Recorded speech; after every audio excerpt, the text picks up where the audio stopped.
In case you don't know, our mission here at Sorted is to get people into the kitchen talking about and cooking great food. Because of this, the guys at Tesco have asked us to take some everyday ingredients and use them to create 3 incredible dishes. This week we're looking at eggs. I think one of the most magical ingredients. Today we're going to do 3 extraordinary things with them, both sweet and savoury. So, what are we making? I'm making a spiced apple Eton mess. I'm making chicken Scotch eggs. But first, we're making an Eggs Benedict bagel.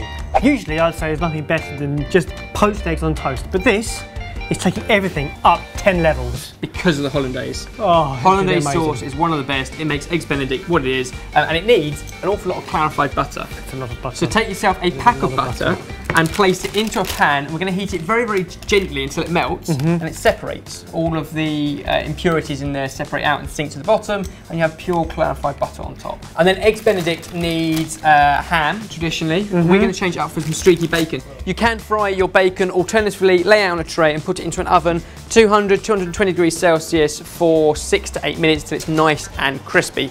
The perfect time we need to make a Hollandaise. We need 2 egg yolks. Just separate them out. Now, believe it or not, Ben, I've made Hollandaise sauce before. You have? Not well. Not well. It went very wrong. Why? It's always, I've made it a few times before. I'm desperately trying to get it right, but it's always a little bit too vinegary. It is very rich. You've got all the butter, all the egg yolks, so you do need a splash of vinegar. You only need about a teaspoon per egg. Then whisk that in. Teaspoon. Right, that's where you went wrong. Yeah. With a generous pinch of salt and pepper. Now the key to making a good Hollandaise is to have it over a pan of steaming water, because basically you're going to very, very slowly cook the eggs as you whisk. Now we dribble in the butter a little bit at a time. After a while the Hollandaise will start to really thicken up, at which point you can add in a splash of hot water. Just kind of stabilises it. You've got to keep it moving, otherwise it will split. I'm going to chop a few chives, add to it, and then we can also toast off a bagel. And our bacon looking good. This is going to be so good. Now, I want you to try this Hollandaise and tell me what you think. It looks better than the one I made. Hollandaise. Oh. Balance it out, a little bit more vinegar. So much butter. A bit more salt. Now, just before we serve all this up, we can put the Hollandaise to one side. In the meantime, we can poach an egg. So we've got our water here underneath, and then egg at room temperature going into water just below boiling that's been well salted. Needs about 4 minutes. And then all we've got to do is layer it up. So several slices of our bacon, egg in the hole of the bagel, and those chives that we chopped up can go into our Hollandaise. Are you not impressed? I'm very impressed. I didn't break it. Spoon that over your eggs. Oh, mate. And there we go, a breakfast to impress. That is our Eggs Benedict bagel. Sorted. Oh yeah. So the age-old question, the chicken or the egg, which came first? Both of them, because we're using both of them in this recipe. Yeah, I guess so. We're going to use the eggs first. Boil them in salted water for about 5 minutes. If your egg's at room temperature and your water's boiling, that will work a treat. Are they soft boiling? Yes, so we should have a nice runny yolk in the middle, but we want the white to cook. While we're waiting for those to cook, we can make our mix that goes on the outside. So blitz up chicken breast, sage, clove of garlic and an onion with salt and pepper in the blender to form our mix. That is chicken mince, Ben. Brilliant, perfect for our Scotch eggs. And while you were doing that, I hid our other eggs and pulled out these ones, which we have already soft boiled and peeled. That's very clever of you. Take our chicken mince, kind of flatten it out, and we're going to wrap it around our soft hard-boiled eggs. So basically putting the egg back where it came from, in the chicken. It's like the circle of life. It is the chicken circle of life. Wow. Find a place on the wheel of fortune. What? What isn't it? Wheel of fortune. So then what you need to do is coat our Scotch eggs in flour, egg and breadcrumb. Lower the Scotch eggs into the oil. The oil is at 160 degrees Celsius and they'll need about 4 or 5 minutes. Turn them occasionally so they brown and go nice and golden all over. And while they fry off from there, we're going to make a little dip to go with it. So if you think of like sage and onion stuffing that goes with roast chicken, often served with the condiment of... mint sauce. No, cranberry sauce. Cranberry sauce. So what we're going to do is mix cranberry sauce with mayonnaise and whole grain mustard to make a cool little dip to go with our Scotch eggs. So if you can mix all those together. Yes. And every so often just give these Scotch eggs a roll, and then scoop them out, drain them of excess oil and onto kitchen paper.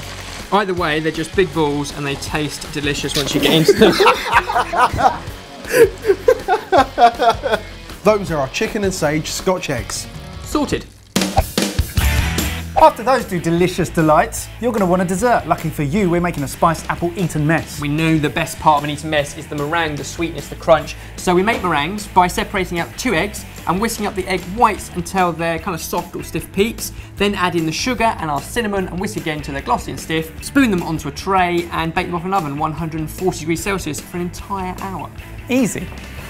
I've got a question. Oh, I don't think I've ever put flavours into meringues before. You put lots of stuff with meringues, which got lots of flavour with them, but meringues are usually quite plain. This Yeah. one's going to Discuss. taste delicious. This one, in fact, try it, Jay. Have a dip in that cinnamon sticky before it's been baked, but that gooey meringue. Traditionally, Eton mess would be berries and vanilla cream maybe. We're going for autumnal flavours, so cinnamon. Next up, an spiced apple compote.